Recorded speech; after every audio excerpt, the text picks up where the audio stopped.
সালের 1 জানুয়ারি মৃত্যু দিবস হুজুর ডাক 10টা মাকলাট ইসলামিয়া মাদ্রাসা আছে, হুজুর আছে, হেফজ শাখা আছে, ডাক ওখানে হুজুরকে ডাক পড়া খাওয়া, যেগুলো শরীর সাপোর্ট করে না হয়তো এতটুকু করবে, বাদ বাকি আপনার জন্য খরচ তারা করবে না। মৃত্যু ব্যক্তির জন্য দুটা কাজ করা যায়, একটা হলো দান করা, একটা হলো দোয়া খায়রাত করা, তার জন্য এগুলো করা যায়।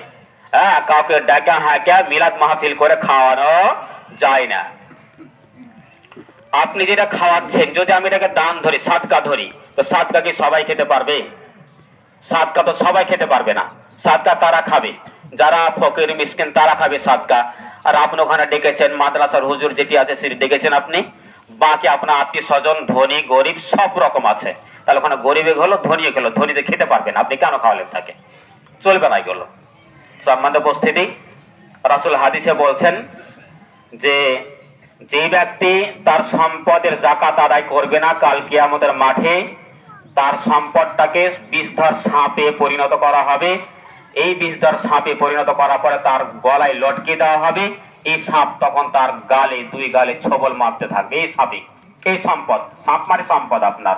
তো সম্মানিত উপস্থিতি, আসুন আমরা এইগুলা থেকে আমরা বিরত থাকি।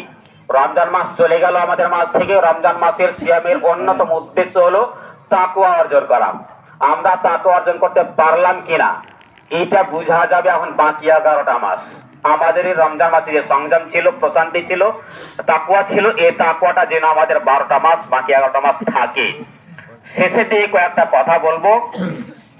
আমল, একটু 11টা মাসের আমল, এই শাওয়াল মাস আসছে।